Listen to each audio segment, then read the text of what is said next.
Okay, I'm going to show you this. This is JFK's daughter, Caroline. She was made ambassador to England by Obama, president. All right, Obama.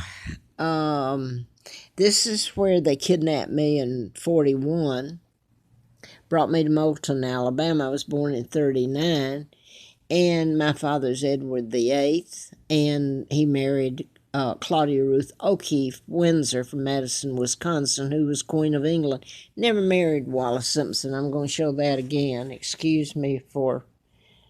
She was a American spy and married a double. There was more than one double, several, running around creating havoc and behavior that was attributed to my father, which was the opposite. My father never married the woman. He was married. She married the double, and they became the illegal Duke and Duchess of Windsor.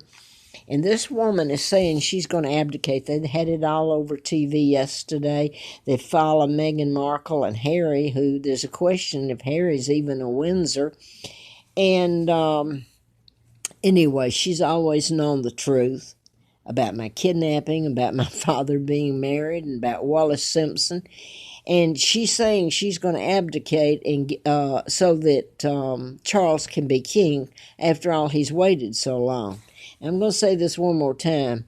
Honey, I thought, first of all, you had to be the monarch, you would think, to be able to abdicate. Am I correct? Or is that something you didn't know? Okay, so they've lived a hell of a good life.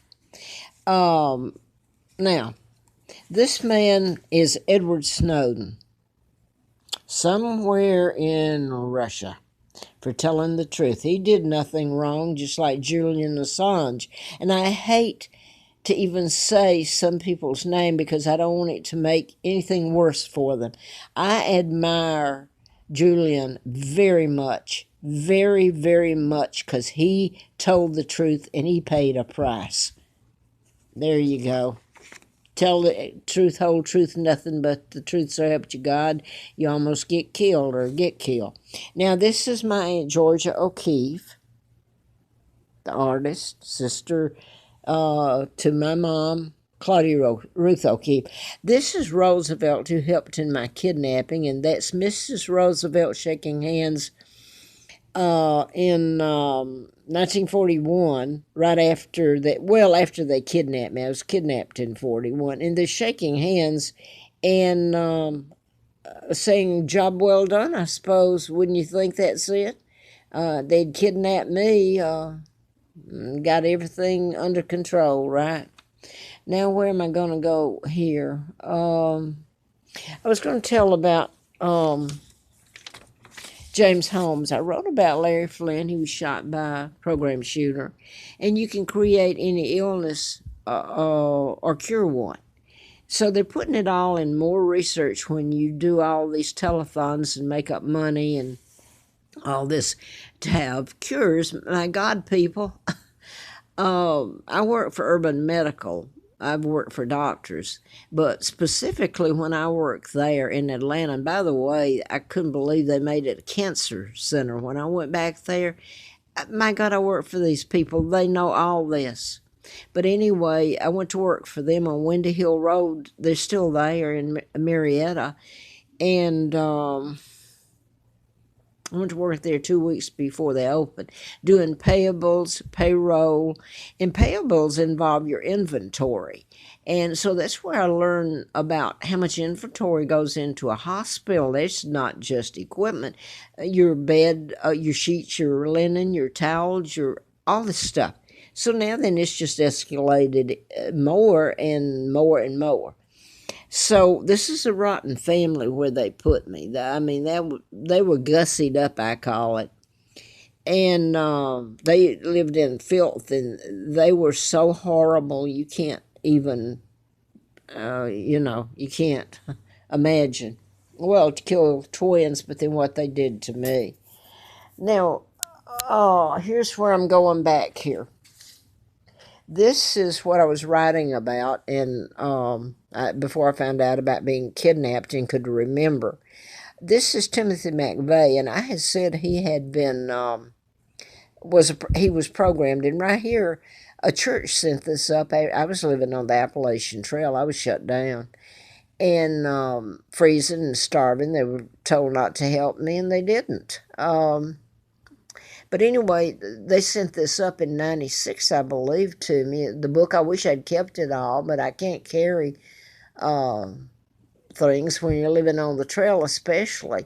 The name of it's implantable biochips, and that's what I was talking about, putting chips in heart bypasses or the better places in root canals or seal them. And so you got your dentists that know this, your doctors, your psychiatrists, your doctors, all of them would know it. Your civil rights people, wow, where are they? Anyway, he's talking about the biochips will be the agency by which all financial transactions are registered. You can't eat without it, mark of the beast. Timothy McVeigh was programmed, and he says here, by the Army. They put a chip up his buttocks. They're talking about why he put this up here is odd. This is William, who's illegal. They said they have a chip in him in case he was kidnapped. I'm the one that got kidnapped, and he's illegal, so I'm not sure what if Tex Mars was actually trying. I don't know if he knew anything about me or not. But it's called Project Lucid, and about the end times. And I never knew that I was doing anything, telling anything about Bible or Revelations or anything when I was doing the book. Now, I'm going to go to this. Edward Snowden somewhere in Russia. That's how much people thank him. Julian Assange, I think we've all heard about, and thank goodness he's had a place, I suppose, and I hope things get better for him. He's not that I thank them for that, for helping him. I hope things work out so the truth's all told, okay? Okay, I'm going to show James Holmes. He's one of the mind control victims, just like the one that shot Larry Flint. The ones up in, did the shooting, just the young man that was a Marine. And they have behavior, they're trying to say that it's due to being in the military. Well, that's not what caused this. He was chipped just like Timothy McVeigh, who's dead. They put him to death, and so is Scott Peterson, if this isn't told. He's on death row ready to go. I'm sure his mother's living in hell right at the moment, if she's still alive. So anyway, if I'm skipping around, James Holmes, this was the Grand Theater where the shootings happened, and he's no more mentally ill. They're using mental health as a weapon to bypass the court system, really. These people aren't mentally ill, and it's being unfair to mental illness. They're programmed. You have to deprogram them. And to feed them psychotic drugs or any of this drugs is bull. It's like you going into the hospital for diabetic, for heart attack. How would you like to go in and be having a heart attack and they treated you for a toe inflammation or something? You got the drift anyway. And you just really went into orbit and it'd make you sicker and sicker. So this poor man's gone through hell right here, James Holmes, and for something that they're not aware they're going to do it. The reason they make it, they start programming way back. They've been doing this since 1930. And it's just that the way of programming people has become more prevalent. I mean, you start talking about satellites and programming, and people want to tune it out and conspiracies. That's exactly what's happened. And you want to take away their guns? I've told you before that it's knives. And now then, down in Australia, a guy jumped out of a van or something, and he stabbed quite a few people before they got him. Are you going to take the guns away? What's next? You're not going to solve anything unless you tell the truth about this. Your media is not going to do it. So now then I want to go to the media. They've got Obama spent the night in Buckingham Palace. Well, in Windsor Castle. a few years ago now. And I think I've said this before, and I'm probably going to not use up all my time here on this video, but he spent the night there a couple of nights with Elizabeth and company. He took little George, a rocky horse. These people have lived an exorbitant life off of being criminals that are beyond belief. They talk about Hitler. Focus on what has happened. The British have been made fight against our own best interest and die. I've been kidnapped, the real monarch. My father, the real monarch, was taken down with lies and character assassination. And this woman you bow down to, she is a liar. She's stood by, and you kill in different ways. You don't have to take a gun and blatantly do it. You do it with your position and power. Now, I wanted to get to this part, and I bet you it goes off. This is about Oprah Winfrey, just being down in Atlanta in the campaigning and all. The media can't wait to cover her and Mrs. Obama, who has a brand new book out, and I'm trying to get this in so I don't have to do another video because I don't have the space. Anyway, I was watching this morning NBC. So the black lady that was on there talking, that was the anchor or something this morning, she was saying about Obama, Mrs. Obama. They had her dressed up so nice in this new book, and I've seen it the last few days all over. When you turn the TV on, it looks so gorgeous and everything. And they were talking, then they were following it up with how bad Trump was to go over to France, and the comments he made were disrespectful too. I thought, honey, I'm the real Queen of England. Disrespect? Hell, there's nothing they haven't done to me and haven't tried to do. Right here, me, the real monarch, and you talk about disrespect. How dare you? So anyway, I want to go back to to Oprah Winfrey. Oprah, I want to address this to you. I wrote the book about mind control. I put all this up over and over, YouTube and Facebook. And Wayne Williams is a black man. He's serving time in prison in a Georgia state for crimes he didn't commit. The black killings in Atlanta. Even Maynard Jackson, and Police Commissioner, Lee Brown, went on ABC back then, just prior to Wayne being arrested for those murders. They went on and said that Wayne didn't commit the crimes. It was the mechanism used. Well, that's mind control. They just didn't say that. So I'm going to fast forward here a little bit or back. I had been almost killed April Fool Day of 80. And I had worked for the district attorney. I don't know how I did, but I did. And then the next job I had was he was reelected and, well, no, he wasn't reelected, excuse me.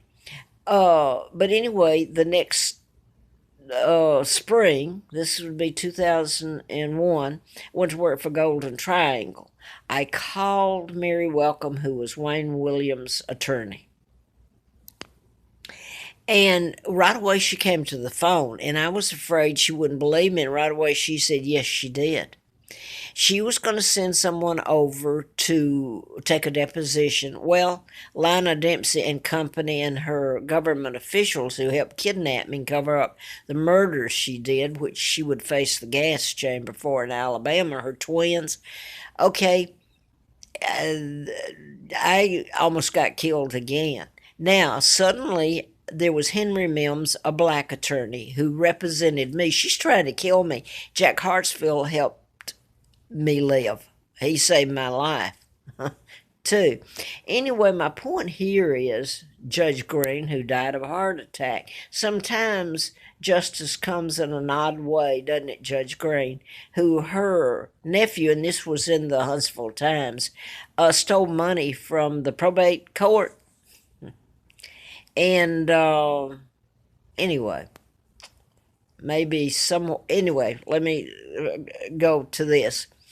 Mary Welcome was replaced. Wayne was arrested. Mary was replaced just before the end of the trial, and replaced by CIA retired attorney, CIA retired attorney Marcus, and he's in prison. And they only charge for two murders, two black children. When there was 14, 15, they kept being killed after then. So this is your free press that never tells the truth.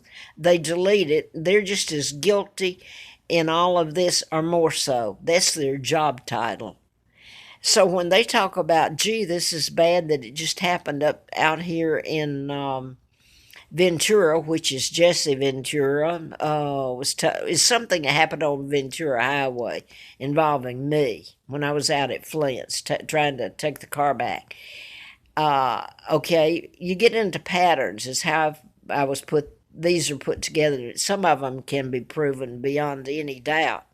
But anyway, it involves crypt and decoding. But anyway, I keep saying anyway, I'm trying to think of where I'm going with it. The Ventura. And then there's more to it than that, but I can't get it all up here. When I worked at the DA's office in November of 80 is when, and this is sad, I hate to, anyway, this is what happened. John Lennon was shot by Mark David Chapman, November of 80. I'm working at Fred Simpson, as in Simpson. Wallace was supposed to marry my father, Edward VIII, which is a total friggin' lie. So it's putting a puzzle together, and it's like my identity. I'm British. I'm Wallace was supposed to marry my father, a lie. The next job I had was for Golden Triangle. Doyle Duke, as in the Duke of Windsor, was a lie. That was a fake that married Wallace. But then Jesse Ventura is a wrestler. And he also became the governor of Minnesota. And, I got this sent to me from there, which is odd, in 84 when I was up there. And I worked for Ron Ziegler of the Watergate. And I'm going to go back to the tapes that were the 18-minute gaps. That's when Henry Kissinger was head of state, and you should see what's on the 18-minute gap, what they were doing to me in Atlanta, Georgia. So you can connect through Ziegler. Why had me, out of all people, did I work for Ron Ziegler? It was through a temp agency, but I worked for him in 84. This Hustler magazine was sent to me there. And it was sent odd. It wasn't supposed to come from there. It was sent to me, and it was from St. Cloud. St. Cloud, I believe, is the street that Flint lived on when I was out there. He moved later to Beverly Hills, I believe. St. Cloud, yeah. But it's the Twin Cities there in Minnesota it was mailed from. So that was out of the ordinary, so I got it. And so what? Where am I going now? I wanted to mention this if I have time. I don't. Oprah Winfrey, you're such a civil rights advocate and everything, and you can't wait to interview Meghan Markle, who's biracial, and Harry, and these are illegal, all of them, by the way. No pun on Meghan Markle, but okay. So now then, Martin Luther King was shot by a program shooter. He partnered with JFK on this mental health and using it to appear when people go out and shoot or that are under mind control, that they go into the mental health system and get charged for murder, and they're the victims.